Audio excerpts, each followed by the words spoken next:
नमो नमः सद्गुरुभ्यः सद्गुरुभ्यो नमो नमः। नमो नमः सद्गुरुभ्यः सद्गुरुभ्यो नमो नमः।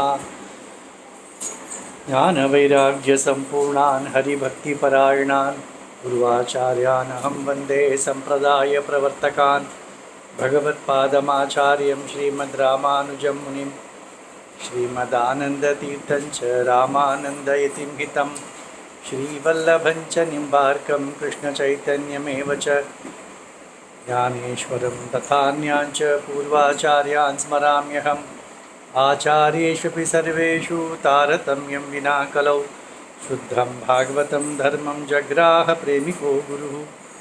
हरे रामेति कृष्णेति नाम संकीर्तनं सदा लोकक्षेमाय कुर्वन्तं प्रेमिकं सद्गुरुं भजे।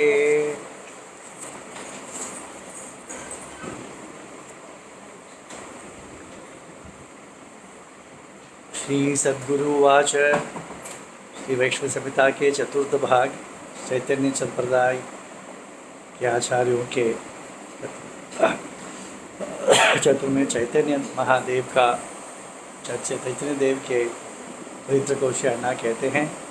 आज उन्होंने संन्यास दीक्षा ली, इसके संबंध में कहते हैं।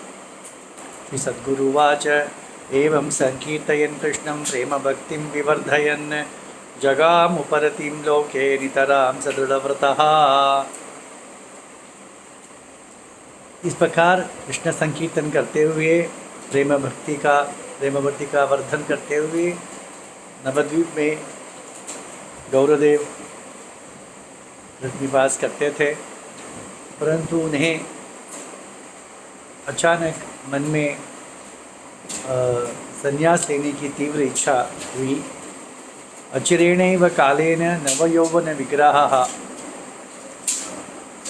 त्यक्त्वा स्वमातरं वृद्धां साध्वीं विष्णुप्रियां तथा स्वगृहान् निर्गतो रात्रौ वञ्चयित्वा च वैष्णवा। कुछ दिनों से वे उनका बर्ताव ही कुछ अलग था। अपने मित्रों से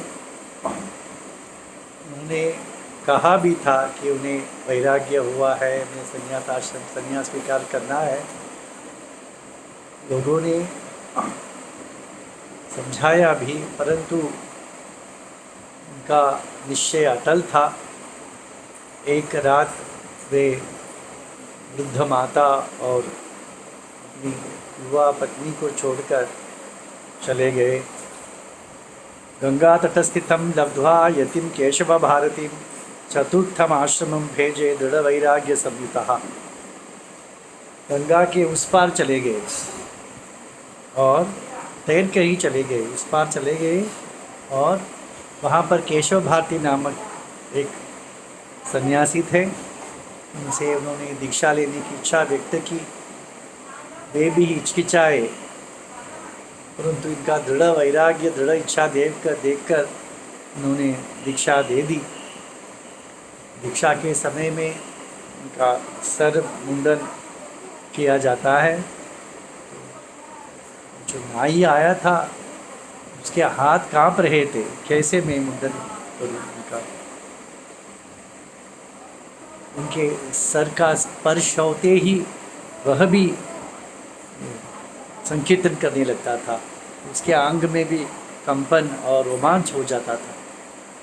इसी प्रकार अपने आप को संभल कर महाप्रभु के आज्ञा के आदेश के अनुसार उन्होंने सर मुंडन किया महाप्रभु का। उनका चैतन्य उनका नाम कृष्ण चैतन्य हुआ। संन्यास की दीक्षा के समय नाम दिया जाता है, तो श्री कृष्ण चैतन्य नाम उन्हें प्राप्त हुआ था। उसके पश्चात उस नाई ने कहा कि मैं अब नाई का व्यवसाय ही नहीं करूँगा, क्योंकि मेरे इन हाथों से मैंने महाप्रभु का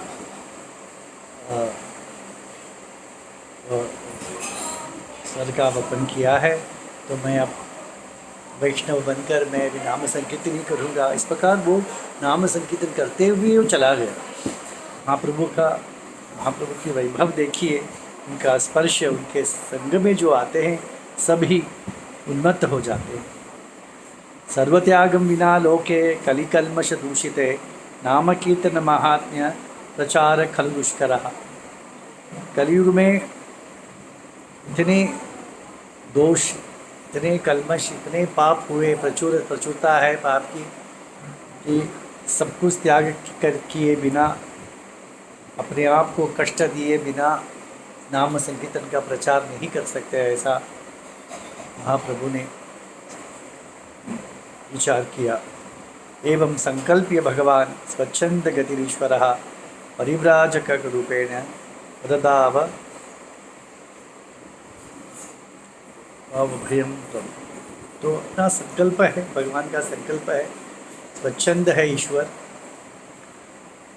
आवश्यक नहीं है कि संन्यास आश्रम लेकर ही नाम प्रचार करना है, परंतु उनकी संकल्प था तो उसी प्रकार उन्होंने किया।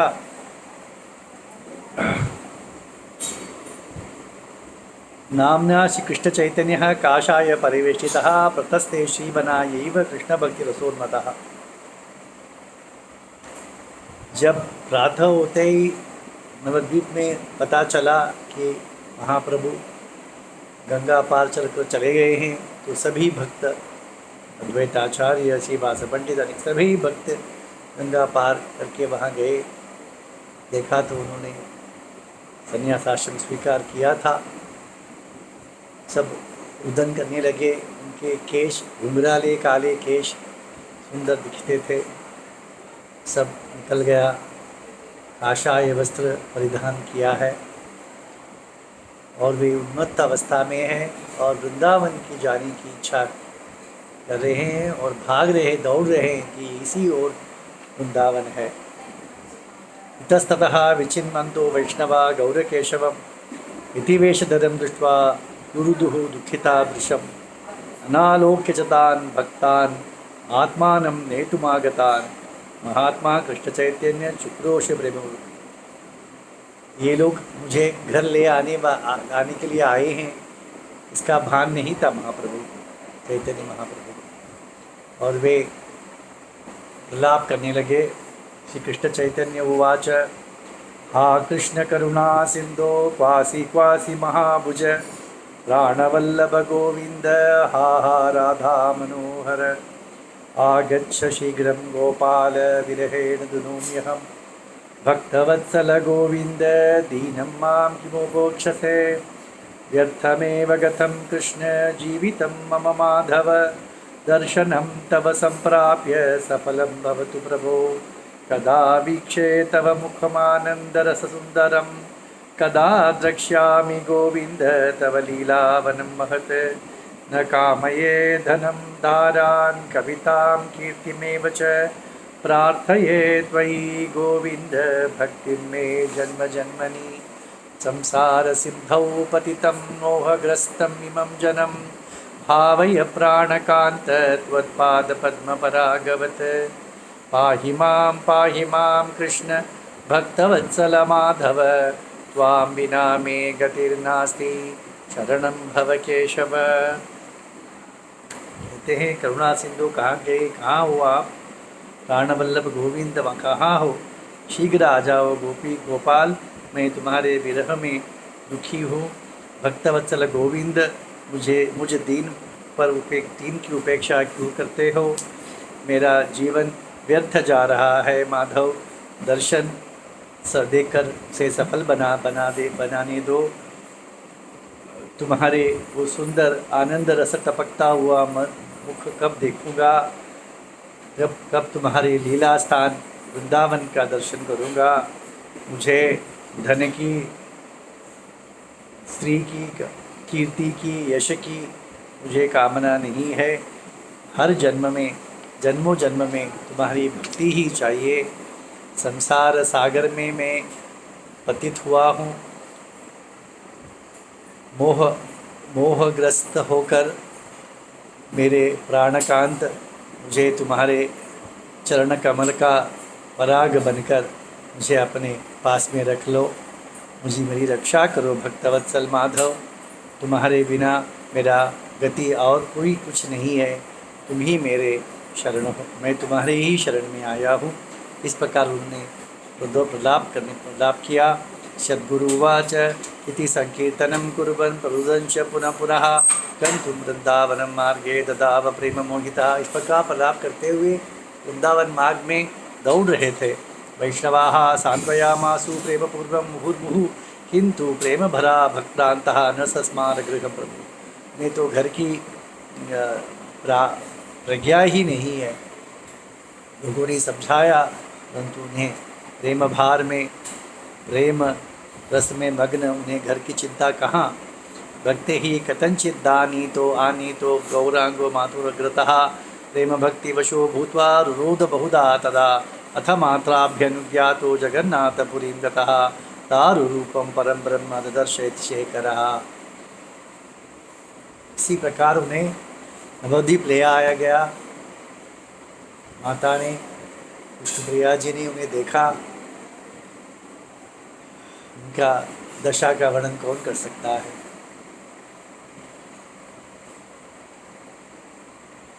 तो वृद्धा माता ने कहा, तुम परिव्राजक बन गए हो, तो मेरी एक विनती है कि तुम पास ही पुरी क्षेत्र है, वहाँ ही निवास करना और दूर कहीं नहीं जाना।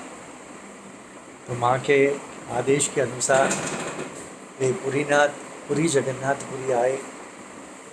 सभी भक्त निकले उनके साथ, नाम संकीर्तन करते हुए आए। उस समय युद्ध का समय था, प्रदेश युद्ध कर रहे थे, तो एक प्रदेश से दूसरे प्रदेश जाना कठिन था। किसी भी प्रकार वे आ पहुँचे पुरी में। उन्हें प्रवेश के लिए कुछ समय लगा। महाप्रभु बीच में से घुसकर दौड़ पड़े, बहुत आगे चले गए और महाप्रभु ने पूरी जगन्नाथ का दर्शन किया। वहाँ ही मूर्छित पड़ गए। वहाँ पर सार्वभौम भट्टाचार्य जो नवद्वीप के थे, वो तब आए थे वहाँ मंदिर पर। देखा एक युवक, तेजोमय युवक मूर्छित पड़ा है। अष्ट सात्विक भाव उसके शरीर में व्यक्त है। तो उन्होंने समझ लिया ये कोई महापुरुष होगा। इतने में ही वहाँ के नवद्वीप के भक्त सब आ पहुँचे। उसके पहले उस साहब भट्टाचार्य ने महाप्रभु को अपने घर अपने शिष्यों से कहकर घर ले गए। और यहाँ पर उनके महाप्रभु के शिष्य जब आए तब पता चला कि सार्वभौम के यहाँ पर गए हैं प्रभु। तो सब वहाँ पर आए, तब उन्हें परिचय प्राप्त हुआ साहब भट्टाचार्य को महाप्रभु के। नवद्वीप के हैं तो समझ के हाँ जगन्नाथ मिश्र के पुत्र हो। तो इस प्रकार उन्हें हमेशा जब परिचय बढ़ जाता, परिचित व्यक्ति हो जाता है, उसकी महिमा हम नहीं जानते हैं। इसी प्रकार उन्होंने उनके घर के पास में ही एक आश्रम में उन्हें रहने के लिए जगह दी। और रोज वे ब्रह्मसूत्र पर शांकर भाष्य का प्रवचन देते थे। तो उन्होंने कहा महाप्रभु से, मैं ब्रह्मसूत्र पर भाष्य सुना रहा हूँ, आप भी सन्यासी हो तो आपको भी भाष्य सुनना चाहिए, आप मेरी कक्षा में आ जाइए। महाप्रभु ने भी उचित समझकर वहाँ गए। अनेक दिन होने के पश्चात भी महाप्रभु कुछ प्रतिक्रिया नहीं करते थे उनके कक्षा में। तो एक दिन भट्टाचार्य ने पूछा महाप्रभु से, भैया आप प्रतिक्रिया नहीं करते हैं, आपको समझ में आता है या नहीं। महाप्रभु ने कहा, सुंदर उत्तर दिया, कहा कि ब्रह्मसूत्र मुझे समझ में आता है, परंतु आपकी जो भाष्य है वह समझ में नहीं आता। इस प्रकार की विषय का चर्चा हुआ। तो उन्होंने कहा कि भागवत में तो 3 ही युग में त्रियुग कहा जाता है भगवान को। कलयुग में अवतार नहीं होता है। तो चैतन्य महाप्रभु ने कहा कलयुग में छद्म रूप में रहता है, वो छुपकर रहता है, संत के रूप में आता है, ऐसा कहा उनसे। परंतु आहिस्ते आहिस्ते उन्हें महाप्रभु की प्रभाव समझ में आने लगी और उन्होंने जान लिया कि ये कृष्ण के साक्षात कृष्ण के अवतार हैं। भट्टाच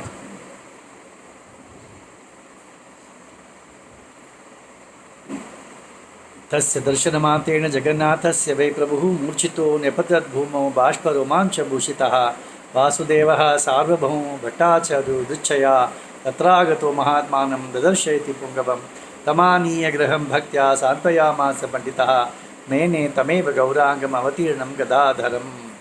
वेदान्तशास्त्रनिष्ठोऽपि सार्वभौमो महामनः महाप्रभोः संगमेन भक्तश्रेष्ठो। महाप्रभु के संग से सार्वभौम भट्टाचार्य बड़े वेदांती थे, वे भक्त बन गए। नीलाचले जगन्नाथम नित्यं पश्यन् महाप्रभु उवास तत्र भगवान सार्वभौमादि संवृतः। नीलाचल भक्त में पुरी में भगवान का दर्शन करते थे और अनेक भक्तों के साथ वहाँ सार्वभौम आदि भक्तों के साथ पुरी में निवास करने लगे। तत्र संकीर्तयन् कृष्ण प्रेम भक्ति प्रकाशयन् आनंद परमं लेभे रथ यात्रा महोत्सवे। वहाँ भी कृष्ण का संकीर्तन ही करते थे। रथ यात्रा तो जगत प्रसिद्ध है प्रभु जगन्नाथ का। उस जगन्नाथ यात्रा में उन्होंने नृत्य करते हुए संकीर्तन करते हुए आगे जा रहे थे और इस प्रकार रथ यात्रा महोत्सव देखने के लिए वहाँ से नवद्वीप से भी 4 महीना यहाँ पर आके लोग रहते थे। रथ यात्रा देखकर ही वो पुनः लौटते थे। इस प्रकार जगन्नाथ भगवान के प्रसाद पाते थे और नाम संकीर्तन करते थे। अथ श्री कृष्ण चैतन्य पूर्वतीर्थाटनम प्रभु लोके कलिं महाघोरं नाशयामास सत्वरं निवर्त्य वासुदेवादीन् स्वशिष्यान् प्रेमपूर्वकं नीलाचलात् प्रस्थितोऽयं श्रीविद्यानगरं ययौ पुण्ये गोदावरी तीरे रामानन्दमुपेति सह चक्रे प्रणयसल्लापं नाना तत्त्वात् संयुति। उसके पश्चात उन्होंने सोचा कि अब तीर्थ यात्रा करना है, तो 2 वर्ष तक या उन्होंने तीर्थ यात्रा किया। 2 वर्ष या 6 वर्ष याद नहीं मुझे। तीर्थ यात्रा किया तो प्रथम सभी लोगों ने कहा कि हम भी आपके साथ चलते हैं, आप भी चलते हैं, परंतु महाप्रभु ने किसी को अपने साथ नहीं लिया। अकेले ही वे तीर्थ यात्रा के दक्षिण तीर्थ यात्रा के लिए निकले और विद्यानगर आप पहुँचे। वहाँ पर गोदावरी नदी तीर पर वहाँ पर रामानंद राय वहाँ पर थे, उनसे भेंट हुई और उनमें प्रणय सल्लाप और नाना तत्वार्थ का विचार विमर्श हुआ। वो हम अगले अध्याय में देखेंगे। श्री प्रेमिकेंद्र सद्गुरु महाराज की जय।